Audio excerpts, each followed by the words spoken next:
接下来把焦点看到中东，中东在以色列这里的攻击是真的完全没有要停了啊，把所谓的哈马斯领袖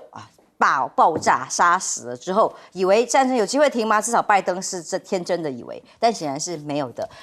现在昨天连夜又在深夜里贝鲁特火光冲天。透过画面我们可以看一下，以色列不停的多面的在进行空袭，让这个市区呢简直是犹如这个炼狱一般。那他们说空袭的目标是什么？是真主党的金融机构誓言要切断伊朗对于真主党的所有金流，所以一炸再炸。那这个当然还有提早1个小时要大家疏散的这个位置，但其实炸的还不止，说要疏散的位置往周边都炸了哦，他炸了黎巴嫩的医院，还造成了28人的死伤。他说为什么要炸医院？因为底下藏有真主党数亿的黄金跟现金，也就是说钱从哪里来，他连汇钱出去的人都要把它炸掉就对了。那以色列目前的回应是，真主党把5亿美金黄金现金藏在这底下，会精确的袭击院区，不会打到医院建物的本身，但仍然造成了医院旁边的28个人死伤。当然，精确的数字，因为这个都是在战争的状态当中，我们能到的资讯有限，真的没有炸到医院吗？那这些死伤哪里来呢？那叫人家疏散有没有来得及？真的是疏散到该疏散的地方吗？例如以叙利亚首都好了，也遭受空袭，造成了2死3伤。以色列就说，我们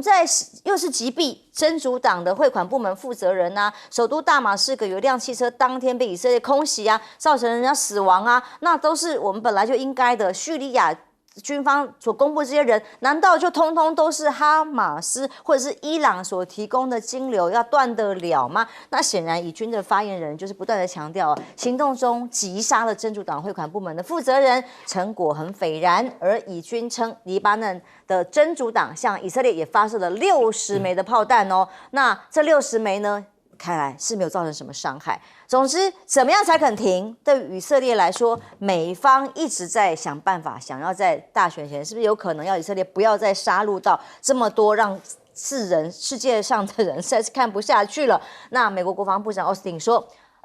很难确切讲，尤其关于伊朗报复，他到底要怎么对伊朗这件事情，奥斯汀说很难确切说以色列打伊朗会是什么样子哦，所以我们会继续看看将发生什么事情。跟我们媒体人一样，让我们继续看下去啊！连国防部长都只能说我继续看下去，我也不知道会怎么样的时候，那谁知道呢？那么以色列提了2个条件，说要终结黎巴嫩这场战争。美国官员摇摇头说，这恐怕难做到。为什么？因为在削弱黎巴嫩的主权。条件是什么？第一个，以军要能够积极的执法，而且第2个是要在黎巴嫩的领空享有自由行动权啊，就都你的啦，主权都给你啦。美国官员说这些条件是不可能获得国际社会支持，他说非常不可能啊。其实最后会不会美国支持我不知道，因为美国现在什么都有可能支持啊。那甚至这个所谓的高级内阁部长跟总理纳坦雅胡特别这个成员里面鼓励这个领土上的巴勒斯坦居民要去移民。住这里的人，你们赶快搬走吧！你们离开这里啊，让我们的屯垦区、我们的人进来，这是解决冲突的最佳和最道德的解决方案。要其他国家的国人离开家园，就是最道德的方案。这是以色列讲出来的话。所以以色列是不是到底要伊朗报复到什么程度？要不要报复？昨天看到推播的时候，这个拜登已经知道所谓他也同意了伊朗要报复，到底准备要干嘛呢？伊朗驻联合国的代表团说，美国将为煽动纵容以色列针对伊朗的任何侵略行为来负全所有的责任哦。因为拜登说批准了以色列可以去报复伊朗，到底批准了什么？要怎么报复啊？美国国防部长说要继续看下去才知道，我也不知道到底是批准还是只是告诉你一声我要怎么打随便我，真的是不知道啊。现在传出来国务卿布林肯要飞去约旦啊、中东这些地方商讨加瑟走廊怎么人道援助，你就一边叫人家打同意，一边又说我要给予人道援助，那很矛盾不是吗？那美国说支持伊朗跟巴基斯坦的武器计划的公司要实施限制哦。礼拜一开始把26家公司列入贸易黑名单，那因为他们涉嫌支持伊朗和巴基斯坦的武器无人机开发计划。那7名以色列人还担任伊朗的间谍被捕了，说是涉嫌了收集军事基地等等的。其实现在几乎是完全不对等的情况，伊朗马西抓了蛋吧。至于以色列到底什么时候如何攻击，因为他已经全面在中东地区开战，谁也挡不了嘛。将军，以色列他这个摩萨德对情报的掌握是非常缜密的，包含黎巴嫩真主党的他的金融在哪里，他的火药弹药库在什么地方，重要的领导人指挥官在什么地方，都掌握得一清二楚。所以你看以色列的他只要是有这些大举的轰炸，都是命中目标，都有他的详细的规划。所以我们每次看了以色列当初建国的时候啊，它的领土面积只有1万平方公里，经过5次以阿战争，它的领土面积从1万平方公里已经扩展到28000平方公里。那现在这是第6次的中东战争，应该是这么讲。它这个加沙地区它又要吃掉一块了，那黎巴嫩的南部的地区黎南它又要吃掉一块了。那叙利亚这边呢？叙利亚这边的戈兰高地1800平方公里，以色列已经占据了1200平方公里。这一次以色列还没有看到对戈兰高地做扩张，所以我认为以色列对叙利亚这方面的这一次的领土的需求目前还不明显。那现在我们可以知道，那以色列一直是站在我们叫主导的这一方，那主导的这一方，其他没有国家没有办法。你叫巴勒斯坦的哈马斯组织的人怎么样？黎巴嫩的真主党人怎么样？就看他的国土被占被吃啊，先屯垦再移民，到最后就吃掉了，就是这样。戈兰高地不是也是这个样吗？所以来看这一次的话，以色列它能够发动那么大规模的轰炸跟屠杀的规模，以色列的战略企图在哪里？就是扩张领土，大以色列计划。这个非常的清楚的嘛，就是要领土嘛。那我们现在看了，那以色列对伊朗的报复，我认为会有3个原则。他对伊朗的报复，第一个，他一定会出其不意，所以没有任何人知道他什么时候这个以色列会对伊朗实施报复性的轰炸，没有人知道，因为只有这样子才能够创造以色列对伊朗报复的最大战果。他是这个样，这个很清楚的嘛。这个第2个原则，战果一定很明显、很辉煌，他一定是这样规划的。至于什么时候逆中战机也好，或者是实施导弹配合这个战机的轰炸，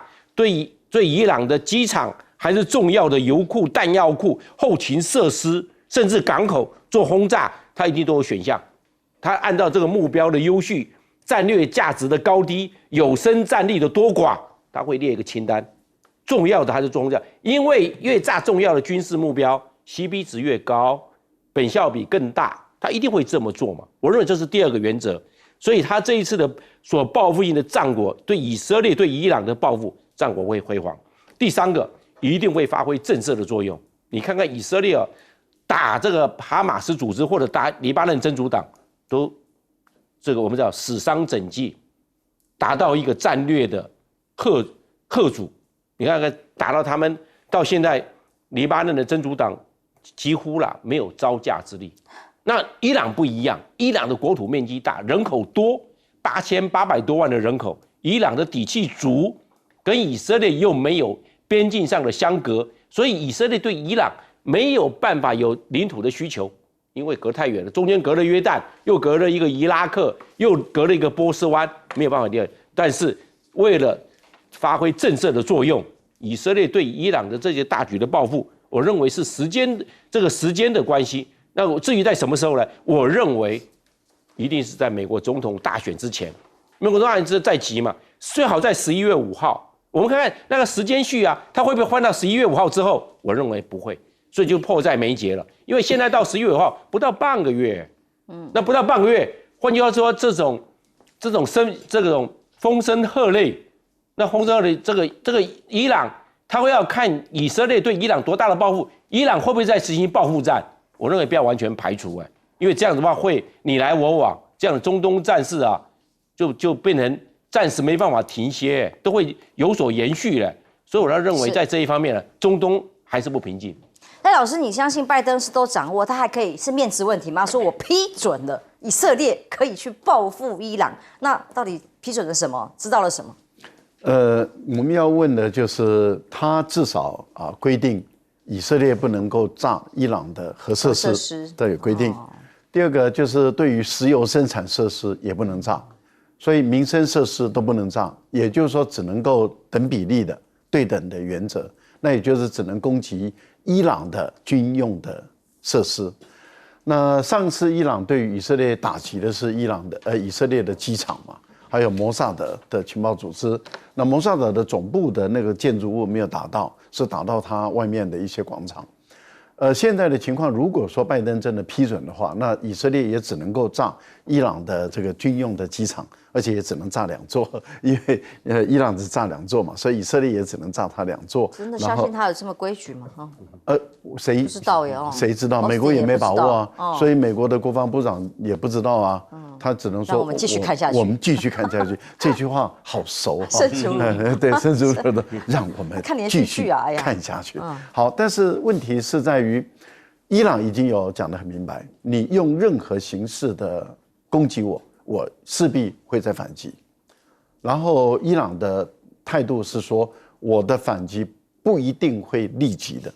但是我一定会反击。这第一个，第二个，我一定是对等的。那也就是说，你攻击我什么啊，或者你打我什么军事设施，我就会对等的打你军事设施啊。也就是你如果不打我的民生设施，我就不会打；你如果不打我的核设施，我也不会打。但是如果你打我的军用设施，我还是会打你的军用设施。那他的意思是，我没有打算要跟你以色列爆发全面战争，但是你一旦打我，我就势必会报复回去。那这样的话就冤冤相报何时了？谁也知道啊，到什么时候才能够停？我觉得黎巴嫩的问题倒是比较严重。黎巴嫩是一个主权独立的国家，它历史有5000年，500多万人口，然后穆斯林有54左右，基督徒有41左右，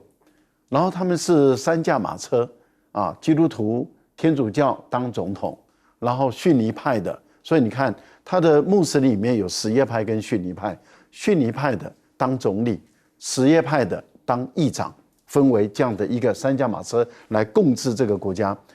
那以色列怎么可以侵犯一个国家的主权？说对不起啊，你要我停火可以，从此以后黎巴嫩哦，不是加沙地区哦，是黎巴嫩就再也没有国家主权了，归我管了，归我管了。我的飞机爱怎么飞就怎么飞。我的国防军要进入黎巴嫩完全执法，我觉得哪有这种事啊？连美国都看不下去了吧？可是问题是，接下来到底会怎么样？美国好像也是管不了，到底会不会在大选前造成一个变数呢？委员，这个选举当然是个大问题，不过整体来讲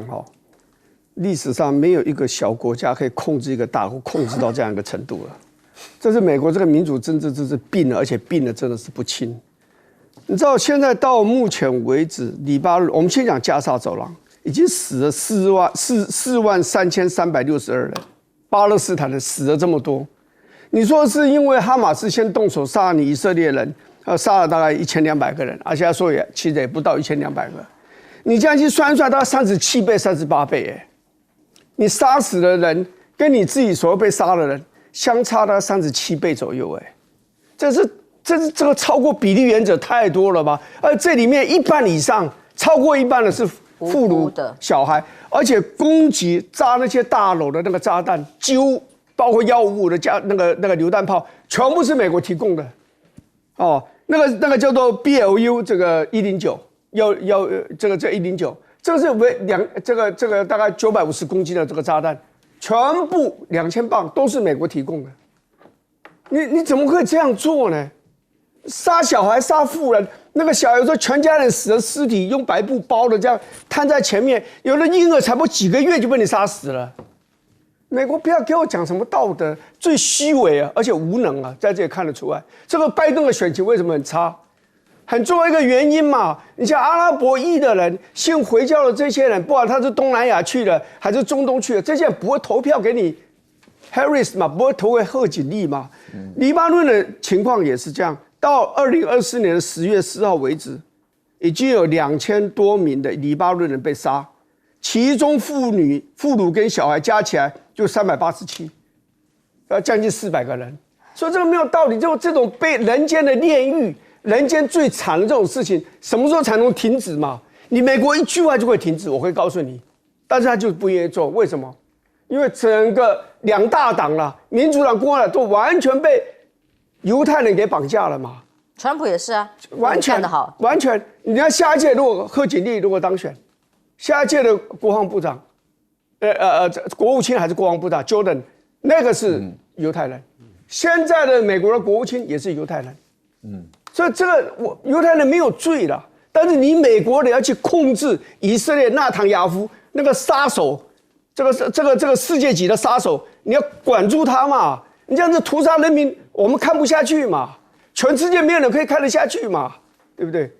好，接下来人类的文明啊，除了战争可能毁掉一切，再来就是科技战喽。那么每个国家都要想办法在自己的科技能力上不断的提升哦，才有机会在未来的竞争里头独占鳌头。这也是美方一直不停要围堵中国的原因。那么因此最新发表这个中国北京市经济区域总经济师他所发表是说，小米已经成功的试产出中国首款的3奈米先进制成的晶片这件事情，那就会引起国际关注了。是不是真的在各种的围堵啊，不可以供应链要把它切断啊，各种的措施之下，它真的反而让它急速的快速生长出一个新的里程碑，有3奈米的高阶晶片了呢？那这个消息一出来，其实马上就又赶快把影片下架，是不是有一些所谓的关键的敏感度？以小米董事长雷军公开所表达的，他说自研的这个晶片10年磨一剑哦，是9死1生，因为花的金额非常 ，R&D 的研发经费当然是非常的高，10亿元人民币起跑而已。未来10年还有很多钱一直要花，而且这个经费不是 R&D 下去就可以成功，成功率非常的有限呐。那这个经费投下去，是不是充满了荆棘啊？甚至小米在这个分析里面认为，还得罪了供应链呐美国更要连小米都围堵，除了华为之外，这个是他说为了国家任务，掌握关键技术只能走下去。当然，在大陆网民这个消息曝光之后，哇，一片欢欣。可是为什么影片被说立刻的急速撤下来，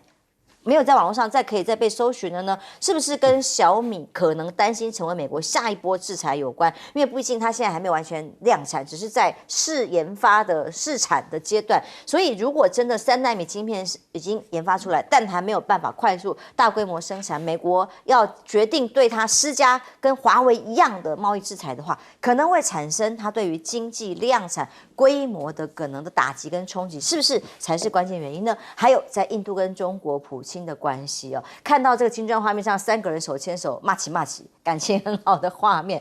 中国大陆、俄罗斯、印度3个国家手牵手，以他们为首的金砖国家16次峰会登场了。那么看到普京的画面，让印度的莫迪站在中间。也是对他的尊重，甚至是这个中国驻俄罗斯大使讲的啦，深入交换意见，推动中俄新时代取得更大的发展。而习近平跟普京更是密切嘛，已经是半年来的3度见面。这个会议上代表什么呢？这个复旦研究中心的主任沈毅说，创立新的支付系统会是关键。也就是说，双方在金融上，过去像美国动不动可以把这个俄罗斯的这个金融支付系统给断掉，而产生的惩罚跟制裁，如果金砖今年领导人会晤的议程呢，把这个优先支付系统给建立起来，将会是美国围堵世界其他国家的一个关键的反制措施。所以去美元化会是关键吗？转向加密货币吗？普京的说法在会议上被报道出来，是说要打造统一的货币哦，这还是很难呐，不够成熟啦哈。所以建议金砖国家在投资的时候使用数位货币，相对的容易达成这个反制裁的做法。所以印度呢？金砖峰会前夕，中印本来不是小打小闹很多边境的冲突吗？那被说达成的和解哦，中印就喜马拉雅山脉争议边境的军事规模达成协议，就是要结束从2020边境冲突以来的军事对峙。看起来好像感情很好，是因为已经达成共识了吗？那甚至印度路透社的报道，印度对中国大陆所产的产品投资的打压哦。包括没有直飞的航班投资审查、移动征询这些争议呢，仍然可以有办法得到缓和吗？印度外交部长说，印中关系是亚洲未来的关键。如果世界多极化的话，亚洲也必须如此。印中关系不仅会影响亚洲的未来，还会影响世界的未来。当然，印度也要跟美国一边站队，一边买武器。所以像这样子的多边的做法，是莫迪的对华去风险化嘛？所以印度被说形容是内外都有一些尴尬。莫迪的印度制造愿景啊 ，Made in 就像美国想要把制造拉回美国一样，他说单打独斗不行，只能跟中国加强合作啊，才有可能完整化供应链。赖老师在看到了最新的小米所生产的3奈米晶片，它如果真的突破了这个关键的话，是不是等于打通任督二脉的关键？我觉得那是第一步而已啊，也就是说，小米它开始在试产看看了，它能不能做出3奈米的。那目前传出好消息，可是问题就在于它的价格呢，因为它的价格是由良率来决定。我们都知道3奈米当初台积电做出来，三星也是宣布它做出来，可是问题就是三星的良率很差，命运大不同。对，那台积电的良率很高，所以成本就完全不一样了，价格也就完全不一样。那这个就是后来台积电遥遥领先三星，最主要的就是台积电能够做出良率更高的这个3奈米，所以台积电维持了领先。那现在小米突破的这一步很重要，也就是我先能做出来，但是接着大家在看的是你的良率能不能赶上台积电，超越三星那就不得了了。如果赶上台积电，那更不得了。所以我觉得小米的担忧是合理的，因为美国相当有可能就会出手来修理这个小米了。因为当初就是华为第一次超越 iPhone 的时候，华为从此以后的下场就很惨了。那也就是美国就开始马上用这个国家安全的理由打压华为。可是华为它浴火重生，当它在站起来的时候，那你美国的手段已经用尽了，一点用都没有了。现在华为开始碾压这个 iPhone 了 ，iPhone 现在的处境就艰难了啊。所以我再强调一点，就是当你美国打压不成功的时候，你就会让你的另外的产品处境就艰难，因为中国大陆可以开始反手来处理另外一个在中国大陆市场越来越没有竞争力的产品了。如果美国再对小米打压的话，那未来小米如果也一样活下来了，那我想美国可能会更惨，因为它的更多的产品可能中国大陆的反手打，不但是现在英特尔出现问题了，搞不好以后高通也出现问题，也说不一定。美国所值得骄傲的几个产品也可能所剩无几了。我想美国最好不要采用这种政治干预的方法来影响你的市场，最好是采用本来就是互利共生的方法，因为本来华为很多东西就能做出来嘛，他只是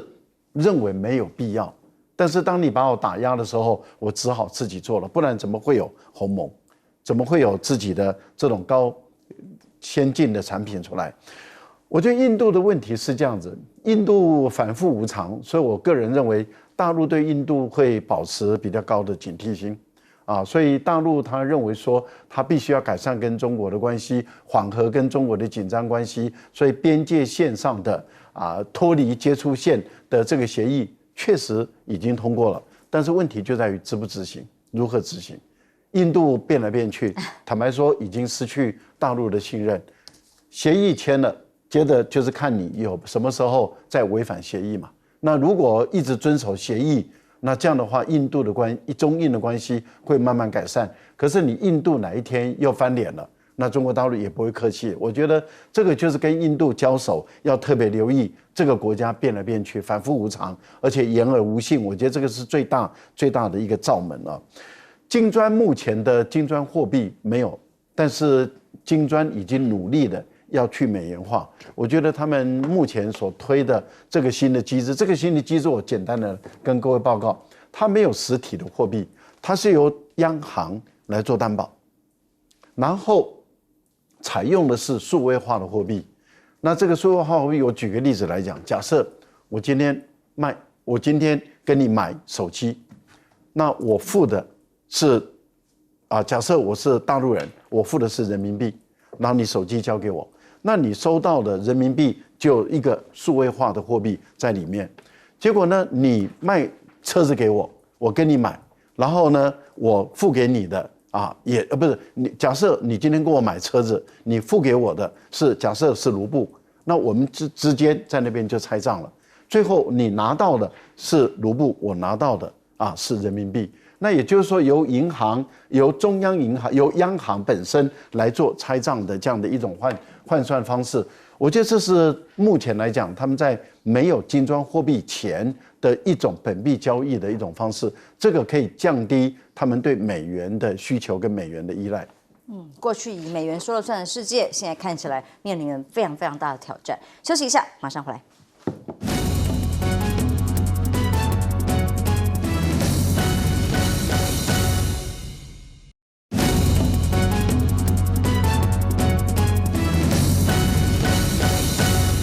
前阵子看到中印关系紧张，动不动可能有军备在移动啊，如何的，结果在金砖会上看到中印还有俄罗斯3个人手牵手，关系好得很啊。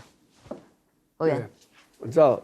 这印度是很厉害的，你知道只要被西方殖民帝国殖民过的国家，都是很灵活。哦，你看那个新加坡，它也非常的灵活，马来西亚的外交也很灵活啊，这里最灵活就是印度。所以印度呢，美国人觉得说，要好好拉拢你，给你好一些条件这样子，就让你去对抗中国大陆。可是你看，中国大陆不是这样子握手而已，其实最具体看两个关系，看贸易。那贸易从去年的4月1号到今年的3月31号，印度跟中国大陆的贸易额大概差不多不到1200亿美金，可是1100多也将近200亿美金。中国大陆还享有850亿美金的顺差，这说明了一件什么事？印度需要中国大陆，它进口一些电子啊、机械的一些的设备，那有些东西它经过它加工，它卖出去。还有大家都知道，印度是西药，我们所谓的西药的重大的生产国，制造厂。可它很多的原料是从中国大陆去的，中国大陆只要切断，你印度明天就不是西药的最大的出口国了。所以也就是说，在很多方面来讲的话，你印度要快速要成长的话，你必须要中国大陆这一块。所以前面的2年，大概美国是跟印度的贸易额超过印度是跟中国大陆贸易额。可是我刚刚讲，从去年的4月1号到今年的3月31号一算，中国大陆又再度恢复成为印度的最大贸易国。就两国的贸易那个边界的争吵，这个是的确会对贸易有所冲击。可在风平浪静的时候，比较风平浪静的时候，经济归经济，政治归政治的时候，你会发现，印度人还是最喜欢跟中国大陆做贸易，因为需要他的那些的电子的那种设备啊，电子的那些产品，他才能够去发展他的经济嘛。那两个国家的经济如果搞得不错的话，其实军事冲突的可能性就会比较低。我也是用这种来看待两岸关系。两岸的贸易当然比中印之间的贸易要大太多了嘛，就大家培养那种好的气氛，在经贸上面大家互利互惠嘛。几十年来风风雨雨，高峰也走过，低潮也走过，为什么没有发展成战争？最重要的原因就是说，大家在贸易经贸这一块，大家都有所收获，互利互惠。所以我认为，至少我们要求我们自己，少讲一些刺激的话，好好把生意做好，也开放让陆客早点来吧。很多的夜市现在都很暗淡啦，让陆客来这边消费，两国关系双方的关系可以改善，然后呢，这个百姓呢也有钱可以赚，这不是最好吗？那印度多灵活啊！对呀。我们休息一下，马上回来。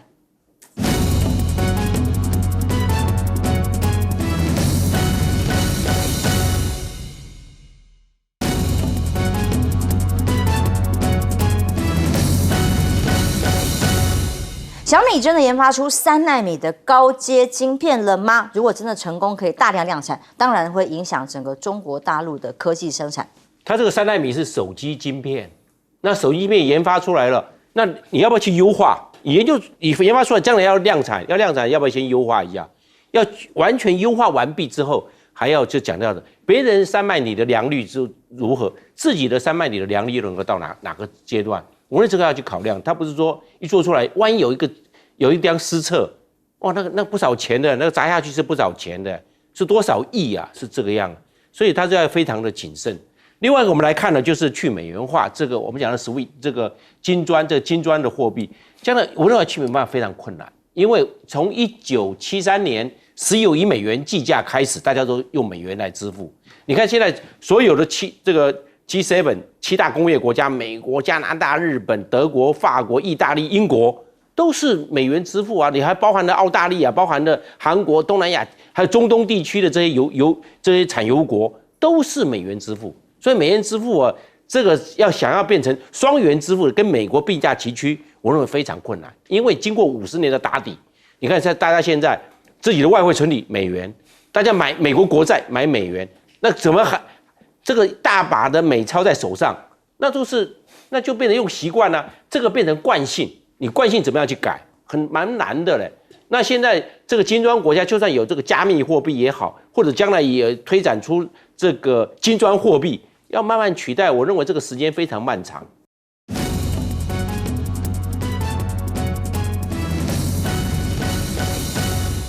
观众平安，欢迎收看 TBS 新闻大白话，我是浅秋。那么今天继续来介绍加入我们一起国际国内议题讨论的来宾，第一位是国际政治专家赖岳谦。主持人好，观众朋友大家好。国际政治战略学者林玉芳委员。大家好。前空军副司令张延廷将军。主持人好，大家好。两岸的议题当然我们都很关注，但是不是有更多演习，甚至大家有没有警觉到可能的危机呢？这是在网络先传出来的消息，说大陆网友发现什么福州机场今天是无预警的关门。预警没有预警哦，就直接关闭。昨天的消息啊，当网友先传出这个消息，是因为自己的航班哦，在这个本来要在福州机场降落的，盘旋之后直接移到其他机场去降落，那还到泉州啊等等。有网友自己说啊，我也都不知道我在什么时候才能够回到家，为什么呢？是在台海刚刚结束的利剑逼的演习，很多的紧绷的情势之下，大陆网友这个消息对于福建省福州市的长乐机场突然关闭啊，那机场方面只表示说是执行临时的空中管制，在微博上面很多的讨论是说，是我想的那件大事吗？什么事呢？是演练吗？确实要提前准备吗？那各种的讨论当然也有说，有可能就只是有需要也不用想这么多。那其实真的公布的实质的军演有什么呢？再要发的是叫做航行警告，有实弹射击来了今天是22号，这是昨天发布，就在今天，在平潭的牛山岛沿海都在进行部分区域限制船只进入、航线进入的实弹演习，禁止一切船舶驶入。这个最近的位置最近离台湾这个从市社区到台北这样的距离，大概距离台湾最短的距离是在牛山岛到新竹南寮渔港，直线可以119公里，距离台北有165公里，这样的距离在做实射实弹的军演。我们的卓荣泰院长说，哎呀，这样的做法不仅破坏区域和平稳定那么也会引起不必要的紧张。国军会怎么做？做好万全准备，不会有意想不到的事情发生。这好像不是我们单方面可以决定的吗？那平潭这个实弹射击，国防部说不排除中共结合台海情势在扩大威慑，也配合了共军的年度例行性军演之一，不排除各种的台海动态那国防部就是我们严阵以待加以因应。但内幕是什么呢？这是根据一个报道告诉大家，这个平潭驻一支解放军的72集团的军火箭炮这个军团也参与了利剑逼的演习，而这个 PHL-16首次是在2019年阅兵的时候亮过相。那么这一次准备要发射的火箭系统呢，携带了8枚370公里的火箭，射程可以到350公里或者是有火龙480可以到500公里，射程之远都可以涵盖整个台湾，也是国防部监控最严密的一支部队。火箭军，那这个火箭军的这个试射是不是也在演习或预示说，如果我们要涵盖，可能范围到哪里？整个台湾如果都在射程之内的话，好，那我们该怎么因应？隔壁的邻居怎么应？通常都日本比台湾还要紧张了所以日本的护卫舰升格航舰的消息在昨天宣布的。他说呢，日本的海上自卫队加贺号昨天在美军协助之下，圣地亚哥的外海完成了 F-35B 的战机着舰的测试，这是加贺号第一次完成航舰化的首次战机就是说他们在目前的军武想办法让自己的军力从2次大战败下来之后，有自主性了吗？有更高的自卫队的能力了吗？包括了共同社发布的消息，日英意6代机的计划一起合作下来的发布呢，2035年前要部署更快、更厉害的战机，那有助于日本提升战力，也可以当成美国的前沿来做美中的对抗吗？那中共的军武呢，有没有在提升的各种现象发生当中？这个是用去年的消息，根据军事专栏空天力量用1年前的一个画面来让大家告诉大家说，其实最新，其实中国的苏凯30的第2代战机，曾经有8个热焰弹驱离美军机在东海的或这样的画面，有这样的事情，但是这个画面是用1年前的画面啊。东海上空的陆空军海空雄鹰集团的这个某旅所带的8枚热焰弹去警告美军赶快撤离，已经直接动到这个很强的武力的展示来告诉美军吗？那所记载的这个状况是用1年前的画面来做展示，是不是在珠海航空展的工作证也代表了某一些机密画面被秀出来的呢？近台这张航空展的工作证啊，上面出现的照片是什么？是航展工作证出现的新型战机，不是过去大家外界推测可能是轰20哦，而是沈阳飞机工业集团所推出的歼31B。这差别是什么？是有更厉害吗？待会儿让将军来帮我们分析。而洲际导弹谁可以称霸？俄罗斯呢能够射1.8万公里这么远的这个射程，但是东风呢，2012年首度曝光之后，现在射程可以到1.4万公里，覆盖全球多数地区。相较于美国的1.2万公里，这个能力是不是也不断在提升，才会引起更多美国的关切跟担忧？将军怎么看这2天的演习？这个在这个平潭岛的这个牛山岛的这个试射，对它的火力演习，我认为它第一个看火力，它所使用种类，现在都是火箭军、火箭炮取代了传统的火炮跟重炮，因为这个火箭军的它这个火箭炮打得远，而且现在都有精准定位了。那你如果是拿传统的火炮，没有办法打那么远，那他现在拿火箭炮在这边展示。这个也是连度性，它会有连度性的消耗。消耗的话，它往海上打。那海上打的话，那对的就是台湾，而且是72集团军、71、72、73集团军都是对着台湾。他们这个是东部战区，东部战区的它的作战使命就是针对的是台湾，所以这个很清楚。那我认为可能就是对2024联合利剑 B 的火力演习的一个我们讲的补考补测。因为上次火力演习没有划禁航区，也没有划限航区，因为划限航区、禁航区就是要火力，那没有划，所以它13个小时就结束了。因为只是一个配套演练嘛，那配套演练的话，演习完毕之后，感觉到没有火力演习，那现在来这个10月14号，今天10月22号来一个火力演习，我认为它之间它有它的相关因素，而且它要这些批号的这些火箭弹，它也要消耗。那消耗了就刚好利用这一个时间消耗，对着台湾，我想它刚好变成一举两得，也消耗也做演习了，也对台湾做了一个战略威慑，因为你就要当面，你距离那么近，你可以远一点啊，跑到浙江去啊，你也可以南边一点啊，你跑到我们所说的东山岛或者是潮汕地区去做火力演习才对啊，为什么就放在当面？而且平潭岛距离台湾是最近的，它距离台湾到新竹不到140公里，那你那么近。那所谓维和，它都有一些军事上的含义跟政治上的意义在里面。那我们可以看得出来，中国大陆在这一方面，它是有所指涉的。另外，我们来看的就是这个共军的拦截这个西方国家的这些用苏凯30放了这个火焰弹。放火焰弹呢，它有单头有双头，那它这次有8头，选8个，一次就投8个，所以你看它这个8枚出去了，它每一次都是这样。这8枚出去呢，它的定时，它时间上是一样的，这表示说有一种强烈的不友善的一种警告。因为你平常的时候拦截就拦截啊，你放这个火焰弹看起来就有点就是强势驱离了，就是你到此为止，不要再进去了，进去的话可能会有更进一步的动作。那可能就是一个开火警告，是这个样。他已经丢火焰弹了，所以他这个局势来看的话，中国大陆不管在南海地区、东海，还有黄海地区，对其他外机，不管是美国的或者是加拿大的，他有的时候都会做这些相关的动作，甚至澳大利亚的它的飞机，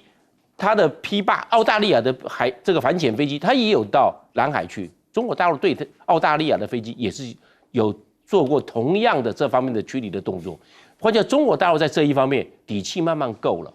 它的不用再像以前的时候，只是一种拦截驱离，现在是一种强势驱离，由拦截驱离变成一种强势驱离。比方说，中国大陆在这一方面的这态度上，以前是软态度，现在的话是硬态度，那这个非常的清楚。所以以后这些相关的域内或域外的国家，到这3个海域，南海、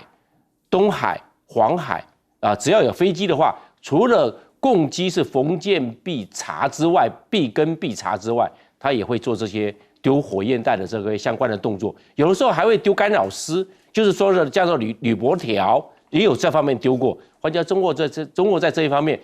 这种驱离的方式还蛮多的。委员怎么看啊？现在在各种民调或者是由官方所发布的态度，对这些演习都想办法降温啊。哦，不用担心，不待急，也没有看到任何备战的措施，就用口头上讲说不用紧张啊，我们都不会让它有意外发生。但这么密集的各种的演习，真的可以这么安心吗？我觉得北京是上一次他们的演习只有1天，好，这一天呢，大概就有些人就嘲讽，你看在这个网络上就说，你看你就只搞1天了，继续搞下去啊。大概大陆内部的网民大概也有一些人觉得说啊，为什么就做1天？这样1天构成警告吗？好，所以他们都觉得说，那我就再加码做一些，好，做大一点，让你们看。比方说，我不会轻而易举就只有1天的演习结束了，大家就高枕无忧了。我认为是有一点点这样的意涵啦。第二，当然跟天气有关了，因为大陆有军队就一定会有演习啦。那你演习不是每个地方都可以演习，尤其是海上，因为我们这一带都是台湾周遭海域都是台风很密集的地方，密集发生的地方。那前阵子我就已经今年度就有好几个台风这个扫过了而且像马上又有台风来，所以他们大家都要抓天气好的时候，加速的去进行一些的演习啦。因为港口也好啦，机场也好，大概都是防卫的终点，也是攻击的重要的展开攻击的那个发起点你要向外投射武力，那不是从港口就从机场嘛。所以我觉得这一代的密集的训练，有防卫的性质，也有攻击的意涵都在里头。但是整个来讲，我认为不需要太担心，因为战争像感冒，它不会突然间你马上在1-2个小时之内就29度多不太可能。它一定会有一个些低温的这样的一个慢慢加温。你看，俄国要打这个乌克兰，前面这个紧张的时期，在调派军队，在边界演习这些也搞了很久所以我认为只要把政治关系给稳定下来，这个双方不要这个尖锐的对立，政治上对立，战争的机会是不大。只是说日本这个是美国就是让日本去做所谓的他把这个多用途的这种护卫舰，把它改装为轻型的航母。因为按照这个美国跟日本他们自己本身的认知，日本这个战败国是不可以拥有战略性武器的，所以他不能有战略性的潜舰。你知道我第一次跟现在日本可能要接首相的这个人这个见面的时候，他就在东京一个餐厅里面，我们几个人坐在，他就说他看到我。他就说我们日本最需要的核子潜舰。我说这个是石坡帽还是石坡帽？就是石坡帽。我说这是你们最困难的美国不会给你们核潜舰，不会让你们太独立自主独立自主的话，他就没得玩了。你是棋子，你不能要什么就有什么的嘛。但是这个显然看到中国大陆海上跟空中武力大势强化之后呢，美国就觉得说，那这样日本手松一点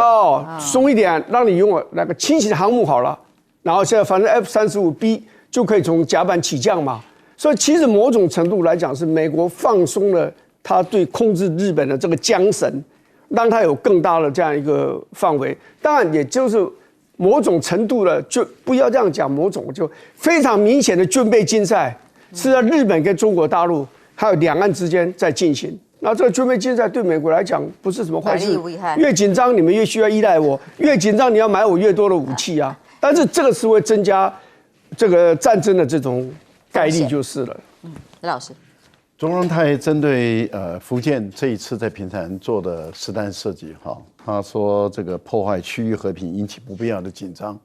我倒建议中荣泰先管好你的赖清德那张嘴啊。如果你把你的赖清德的那张嘴管好，我想很多的实弹射击跟演习可能就不会发生了。那就是因为你管不好你的赖清德的那张嘴嘛，所以呢，很多演习跟实弹射击就会发生。这个就是一个很简单的一个硬道理，大家都知道，你就根据事情的根源，就是说赖清德你把嘴管好吧。我想这是第一件事。第二个，如果站在台湾的立场来看的话，我们台湾的媒体都在强调一件事，说这次的导弹射击是在平潭岛附近，说距离我们新竹最近就119公里。然后距离台北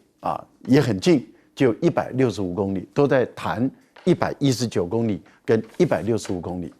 可是观众朋友，你们有没有注意到这次的演习就在平潭岛旁边不到10公里的牛山岛，在这个地方来举行演习，距离平潭岛不到10公里啊。如果以它的打击面积来看的话，大概6、7公里左右，这么的近。而平潭岛是一个新开发的一个工业园区，它是对口台湾的一个工业园区。这个工业园区的建设投下不少的钱，但是它的实弹射击是打在牛山岛，打在平潭岛旁边一点点，离台湾有100多公里，离台北市有165公里，而离平潭岛只有不到10公里。那到底应该是谁紧张？其实这个考验是什么？这个在考验的是解放军的导弹的精准度。那也就是说，不管他打远箱火，也就是我们讲的多管火箭弹，300公里的到500公里不等的不同型号的火箭弹，万一有个偏差，万一有个偏差，不管他打500公里的短程的导弹，或者是打1700公里的中程的，或是2500或是到5000的这种中程导弹，因为打台湾不需要到2500以上的导弹，那不需要到2500以上的导弹，你只要周边的海域掌控住，就是1700公里以内的，所以它的导弹部队就不一定是在福建沿海打的哦，它也可能是在江西，也可能是在安徽这个地方，习近平才刚去安徽视察他们的火箭军，所以远箱火也有可能在福建打，但是短程的导弹或者中程的导弹也可能在安徽打。那在这个情形下的时候，他要很精准的打在平潭岛旁边的这一个牛山岛这个小岛上。可是这个小岛上面有灯塔，它的灯塔是高25公尺，照射是重要的台湾跟福建的一个非常重要的一个航道，而且灯塔还不能打掉。你看它的对于他们的炮兵，对于他们的火箭军的考验有多严厉，这个其实是在告诉谁？告诉台独的嘛，也在告诉谁？告诉日本跟美国，因为他们明天要举行更大规模的军演了，也在告诉他们说，你们在台湾周边设的那些军事基地，基本上来讲是没有什么用处的。